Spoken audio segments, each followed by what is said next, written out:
দর্শক, আপনাদের জন্য একটা আপডেট আছে। কাপ্তাই বাঁধের গেট এখনও খুলে দেওয়া হয়নি, যদিও কথা ছিল রবিবার সকাল 8টার দিকে কাপ্তাই বাঁধের 16টা গেট 6 ইঞ্চি করে খুলে দেওয়া হবে। এবং এতে করে সেখানকার দায়িত্বপ্রাপ্ত অফিসাররাও জানিয়েছিলেন যে নদীর পাড়ের মানুষগুলো যাতে নিরাপদ আশ্রয়ে সরে যায় এবং কোনো প্রকার অস্বস্তিতে বা বিভ্রান্তিকর বা ভয়ভীতি না পায়। এটা স্বাভাবিক একটা অবস্থা। দেশের যখন বন্যা পরিস্থিতি দেখা দেয় তখন কাপ্তাইয়ের এই বাঁধগুলো কিছু সময়ের জন্য খুলে দেওয়া হয়।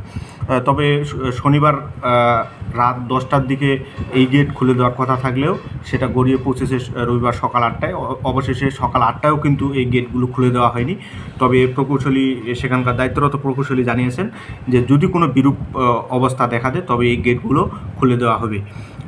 তো আপনাদের জানিয়ে রেখে যে কাপ্তাই বাঁধের যে পানি ধারণ ক্ষমতা সেটা হলো 109 SML।